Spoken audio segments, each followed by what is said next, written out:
12ನೇ ಶತಮಾನದಲ್ಲಿ ಕಲಚೂರಿ ಚಾಲುಕ್ಯರ ರಾಜಧಾನಿಯಾಗಿದ್ದ ಬೀದರ್ನ ಬಸವ ಕಲ್ಯಾಣವು ಸಾಮಾಜಿಕ ಧಾರ್ಮಿಕ ಚಳವಳಿಗೆ ಸಾಕ್ಷಿಯಾಯಿತು. ಬಸವಣ್ಣನವರು ಈ ಚಳವಳಿಯ ನೇತಾರರಾಗಿದ್ದರು.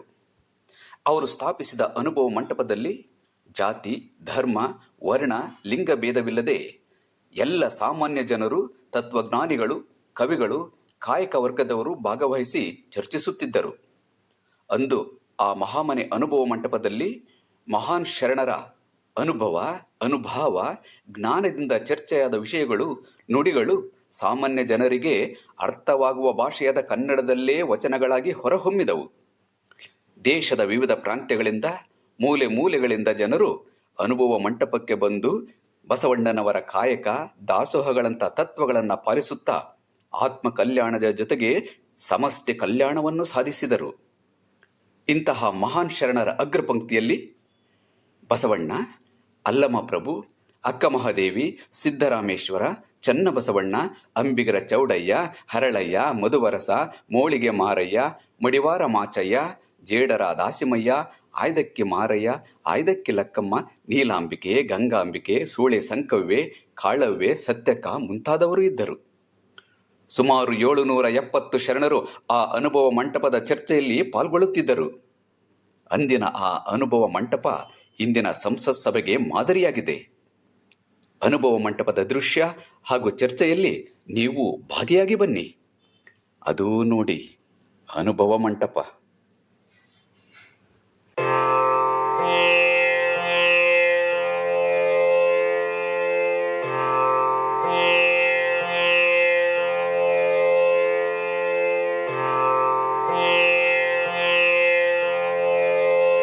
ಎತ್ತಣ ಮಾಮರ, ಎತ್ತಣ ಕೋಗಿಲೆ, ಎತ್ತಣಿಂದೆತ್ತ ಸಂಬಂಧವಯ್ಯ.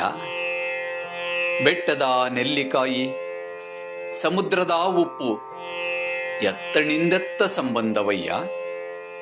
ಗುಹೇಶ್ವರ ಲಿಂಗಕ್ಕೂ ಎನಗೂ ಎತ್ತಣಿಂದೆತ್ತ ಸಂಬಂಧವಯ್ಯ.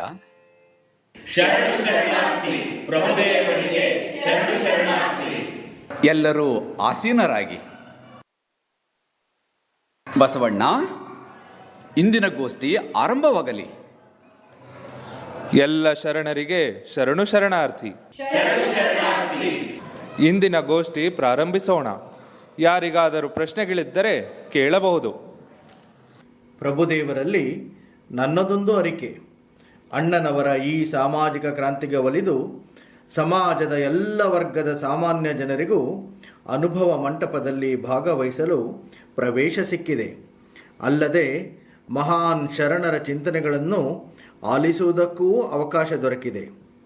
ಎಲ್ಲೆಡೆ ವರ್ಣ, ವರ್ಗ, ಲಿಂಗ ಎಂಬೆಲ್ಲ ಭೇದಗಳು ತುಂಬಿರುವ ಈ ಕಾಲದಲ್ಲಿ ಕೆಳವರ್ಗದ ನಮಗೆ ಗುಡಿಗುಂಡಾರಗಳಿಗೆ ಹೋಗಿ ದೇವರನ್ನು ಪ್ರಾರ್ಥಿಸಲು ಅವಕಾಶವಿಲ್ಲ. ಹೀಗಿರುವಾಗ ನಮ್ಮಂಥ ಸಾಮಾನ್ಯ ಜನರು ದೇವರನ್ನು ಕಾಣುವ ರೀತಿ ಹೇಗೆ ಪ್ರಭುಗಳೇ? ಬಸವಣ್ಣ, ಮಾರಯ್ಯನವರ ಈ ಪ್ರಶ್ನೆಗೆ ಉತ್ತರಿಸುವಿರಾ?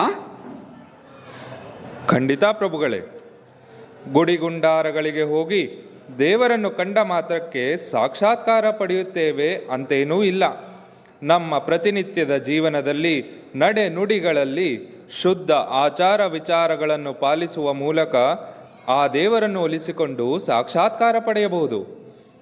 ಅದು ಹೇಗೆಂದು ಸ್ವಲ್ಪ ವಿವರಿಸಿ ಹೇಳಿಯವರ ಬಸವಣ್ಣ? ಕಳಬೇಡ ಕೊಲಬೇಡ, ಹುಸಿಯ ನುಡಿಯಲು ಬೇಡ. ಕಳಬೇಡ ಕೊಲಬೇಡ, ಹುಸಿಯ ನುಡಿಯಲು ಬೇಡ. ಮುನಿಯಬೇಡ, ಅನ್ಯರಿಗೆ ಅಸಹ್ಯ ಪಡಬೇಡ.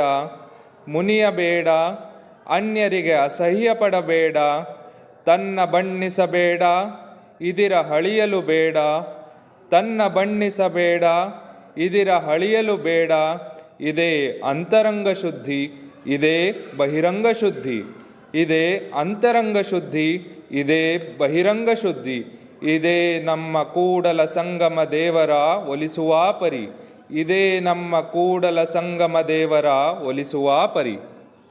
ಭಲೇ ಭಲೇ ಬಸವಣ್ಣ, ಎಷ್ಟೊಂದು ಸರಳವಾದ ಅರ್ಥಗರ್ಭಿತವಾದ ವಚನದ ಮೂಲಕ ಸಾಮಾನ್ಯ ಜನರೂ ಸಹ ದೇವರನ್ನು ಓಲೈಸುವ ಪರಿ ಹಾಗೂ ಮಾರ್ಗವನ್ನು ತಿಳಿಸಿದಿರಿ. ಧನ್ಯವಾದಗಳು ಪ್ರಭುದೇವರೇ. ಅಕ್ಕ, ಅದಕ್ಕೆ ನಿಮ್ಮ ಪ್ರತಿಕ್ರಿಯೆ? ಅಣ್ಣಂದಿರೇ, ಅಕ್ಕಂದಿರೇ, ಈ ಲೋಕದಲ್ಲಿ ಹುಟ್ಟಿದ ಬಳಿಕ ಈ ಸಂಸಾರ ಸಾಗರದಲ್ಲಿ ಬರುವ ಹೊಗಳಿಕೆ ತೆಗಳಿಕೆಗಳನ್ನು ಸಮಾನ ಚಿತ್ತದಿಂದ ಎದುರಿಸಬೇಕು. ಅದು ಹೇಗೆ? ಬೆಟ್ಟದ ಮೇಲೊಂದು ಮನೆಯ ಮಾಡಿ ಮೃಗಗಳಿಗಂಜಿದೊಡೆಯಂತಯ್ಯ, ಸಮುದ್ರದ ತಡಿಯಲೊಂದು ಮನೆಯ ಮಾಡಿ ನೊರೆ ತೊರೆಗಳಿಗಂಜಿದೊಡೆಯಂತಯ್ಯ, ಸಂತೆಯೊಳಗೊಂದು ಮನೆಯ ಮಾಡಿ ಶಬ್ದಕ್ಕೆ ನಾಚಿದೊಡೆಯಂತಯ್ಯ. ಓ ಚನ್ನಮಲ್ಲಿಕಾರ್ಜುನ ದೇವ, ಕೇಳಯ್ಯ. ಈ ಲೋಕದಲ್ಲಿ ಹುಟ್ಟಿದ ಬಳಿಕ ಸ್ತುತಿ ನಿಂದೆಗಳು ಬಂದೆಡೆ ಮನದಲ್ಲಿ ಕೋಪವ ತಾಳದೆ ಸಮಾಧಾನಿಯಾಗಿರಬೇಕು. ಮನದಲ್ಲಿ ಕೋಪವ ತಾಳದೆ ಸಮಾಧಾನಿಯಾಗಿರಬೇಕು. ಎಲೆ ತಾಯೇ, ವಯಸ್ಸಿನಲ್ಲಿ ಕಿರಿಯವಳಾದರೂ ನಿನ್ನ ಅನುಭವ ವೈರಾಗ್ಯ ಎಲ್ಲರಿಗಿಂತ ಮಿಗಿಲು. ಈ ಪ್ರೌಢಿಮೆ ನಿನ್ನ ವಚನಗಳಲ್ಲಿ ಎದ್ದು ಕಾಣುತ್ತಿದೆ. ನೀನು ನಮ್ಮೆಲ್ಲರಿಗೂ ಅಕ್ಕನೇ ಸರಿ. ಧನ್ಯವಾದಗಳು ಪ್ರಭುದೇವ. ಮುಂದಿನ ಪ್ರಶ್ನೆ. ಲಕ್ಕಮ್ಮ ತಾಯಿ, ಮಹಾಮಂತ್ರಿ ಬಸವಣ್ಣನವರು ಭಂಡಾರದಿಂದ ಮಾರಯ್ಯ ಶರಣರಿಗೆ ಆಯತದ ಅಕ್ಕಿಯನ್ನು ಕಳಿಸಿದ್ರಂತೆ. ಆದರೆ ನೀವು ಸ್ವಲ್ಪವನ್ನೇ ಪಡೆದು ಉಳಿದದ್ದನ್ನು ಹಿಂದಕ್ಕೆ ಕಳಿಸಿರೆಂದು ಗೊತ್ತಾಯಿತು. ಕಾರಣ ತಿಳಿಯಬಹುದೇ? ಆಸೆ ಎಂಬುದು ಅರಸಿಂಗಲ್ಲದೆ ಶಿವಭಕ್ತರಿಗುಂಟೆ ಅಯ್ಯ. ಆಸೆ ಎಂಬುದು ಅರಸಂಗಲ್ಲದೆ ಶಿವಭಕ್ತರಿಗುಂಟೆ ಅಯ್ಯ. ರೋಷವೆಂಬುದು ಯಮದೂತರಿಗಲ್ಲದೆ ಅಜಾತರಿಗುಂಟೆ ಅಯ್ಯ. ರೋಷವೆಂಬುದು ಯಮದೂತರಿಗಲ್ಲದೆ ಅಜಾತರಿಗುಂಟೆ ಅಯ್ಯ. ಈ ಸಕ್ಕಿಯ ಆಸೆ ನಿಮಗೇಕೆ ಈಶ್ವರನೊಪ್ಪ. ಈ ಸಕ್ಕಿಯ ಆಸೆ ನಿಮಗೇಕೆ ಈಶ್ವರನೊಪ್ಪ. ಮಾರಯ್ಯ ಪ್ರಿಯ ಅಮರೇಶ್ವರ ಲಿಂಗಕ್ಕೆ ದೂರ ಮಾರಯ್ಯ.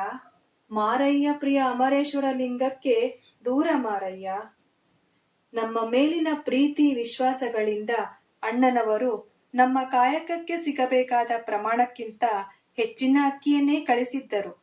ಆದರೆ ಶರಣರಾದ ನಾವು ನಮ್ಮ ಕಾಯಕಕ್ಕೆ ಸಲ್ಲಬೇಕಾದ ಪ್ರತಿಫಲಕ್ಕಿಂತ ಹೆಚ್ಚಿನದನ್ನು ಪಡೆಯಬಾರದು, ಆಸೆ ಪಡಬಾರದು. ಇದನ್ನು ದೇವರೂ ಮೆಚ್ಚುವುದಿಲ್ಲ. ಹೀಗಾಗಿ ನಮ್ಮ ಕಾಯಕಕ್ಕೆ ಎಷ್ಟು ಸಲ್ಲಬೇಕೋ ಅಷ್ಟನ್ನು ಮಾತ್ರ ಇಟ್ಟುಕೊಂಡು ಉಳಿದದ್ದನ್ನು ಹಿಂದಕ್ಕೆ ಕಳುಹಿಸಿದೆ. ಇದು ನಮ್ಮೆಲ್ಲ ಶರಣರ ತತ್ವ ಆಗಬೇಕೆಂಬುದು ನನ್ನ ಅಭಿಪ್ರಾಯ ಪ್ರಭುಗಳೇ. ಆಹಾ, ಎಷ್ಟೊಂದು ಕಾಯಕನಿಷ್ಠೆ, ಎಷ್ಟೊಂದು ಗಟ್ಟಿತನ ನಿಮ್ಮದು ಲಕ್ಕಮ್ಮ ತಾಯಿ. ಬಸವಣ್ಣ ಸ್ತ್ರೀಯರಿಗೆ ಸಮಾನತೆ ಬೇಕು ಎಂದು ಹೋರಾಡುತ್ತಿರುವುದು ಸಾರ್ಥಕವಾಯಿತು. ಈ ಅನುಭವ ಮಂಟಪದಲ್ಲಿ ಸ್ತ್ರೀಯರು ಭಾಗವಹಿಸಿ ಅವರ ಚಿಂತನೆಗಳನ್ನು, ಅನುಭವದ ಮಾತುಗಳನ್ನು ಹೇಳಲು ಅವಕಾಶ ದೊರಕಿದೆ. ಇಂಥ ಅವಕಾಶ ಮಾಡಿಕೊಟ್ಟ ನಮ್ಮ ಬಸವಣ್ಣನನ್ನು ಎಲ್ಲರೂ ಮೆಚ್ಚಲೇಬೇಕು. ನಿಮ್ಮಂಥ ಮಹಾಶರಣರಿಂದ ಕೂಡಿದ ಈ ಮಹಾಮನೆ ಅನುಭವ ಮಂಟಪದಲ್ಲಿ ನಾನು ಭಾಗಿಯಾಗಿರುವುದು ನನ್ನ ಅದೃಷ್ಟವೇ ಸರಿ. ಆಹಾ, ಈಗಾಗಲೇ ಸಮಯ ಮೀರುತ್ತಾ ಬಂತು. ಮುಂದಿನ ಸಭೆಯಲ್ಲಿ ಉಳಿದವರ ವಚನಗಳ ಮಂಥನ ಮಾಡೋಣ. ಬಸವಣ್ಣ, ಪ್ರಸಾದ ಸಿದ್ಧವಾಗಿದೆಯೇ? ಸಿದ್ಧವಾಗಿದೆ ಪ್ರಭುಗಳೇ. ಇಂದಿನ ದಾಸೋಹ ಚೌಡಯ್ಯ ತಂದೆಯವರಿಂದಲೇ. ಎಲ್ಲ ಶರಣರು ಪ್ರಸಾದ ಸ್ವೀಕರಿಸಿ ಹೋಗಬೇಕೆಂದು ಭಿನ್ನವಿಸುತ್ತೇನೆ. ಬಸವಣ್ಣವರಿಗೆ ಜಯವಾಗಲಿ, ಪ್ರಭುದೇವರಿಗೆ ಜಯವಾಗಲಿ, ಅಕ್ಕ ಮಹಾದೇವಿಗೆ ಜಯವಾಗಲಿ, ಅನುಭವ ಮಂಟಪಕ್ಕೆ ಜಯವಾಗಲಿ.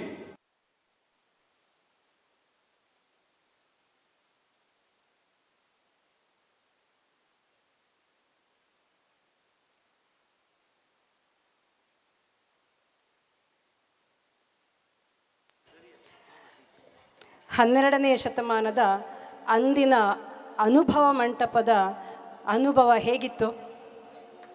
ಮತ್ತೊಮ್ಮೆ ಆ ಶರಣರ ಮಾತುಗಳು, ಅಂದಿನ ಅನುಭವ ಮಂಟಪದ ಪರಿಕಲ್ಪನೆ ಎಲ್ಲವೂ ನಮ್ಮ ಕಣ್ಮುಂದೆ ಬಿಚ್ಚಿಟ್ಟಂತೆ ತೋರಿದೆ ಅಲ್ವಾ?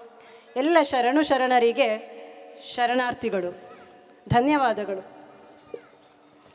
ವಚನ ಸಾಹಿತ್ಯದಂತೆ ಭಕ್ತಿಯ ನೆಲೆಯಲ್ಲಿ ರೂಪುಗೊಂಡ ಮತ್ತೊಂದು ವಿಶಿಷ್ಟವಾದ ಪ್ರಕಾರವೆಂದರೆ ಅದು ದಾಸ ಸಾಹಿತ್ಯ. ಹರಿದಾಸ ಪರಂಪರೆಯಲ್ಲಿ ಸುಮಾರು 200ಕ್ಕೂ ಹೆಚ್ಚು ದಾಸರನ್ನು ಕಾಣಬಹುದು.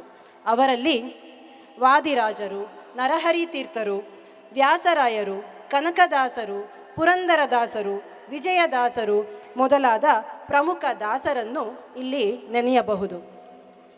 ದಾಸರು ದೊಡ್ಡ ಪ್ರಮಾಣದಲ್ಲಿ ರಚಿಸಿರುವ ಕೀರ್ತನೆಗಳು, ಸುಳಾದಿಗಳು ಅತಿ ಸುಂದರವೂ ಸರಳವೂ ಆದ ಭಾವಗೀತೆಗಳಂತೆ ಇರುತ್ತವೆ. ರಾಗ, ತಾಳ, ಲಯ ಬದ್ಧತೆಯಿಂದ ಕೂಡಿರುವ ಇವರ ರಚನೆಗಳು ಜನರಲ್ಲಿ ಮುಖ್ಯವಾಗಿ ಧಾರ್ಮಿಕ ಹಾಗೂ ನೈತಿಕ ಮೌಲ್ಯಗಳನ್ನು ಜಾಗೃತಗೊಳಿಸುತ್ತವೆ.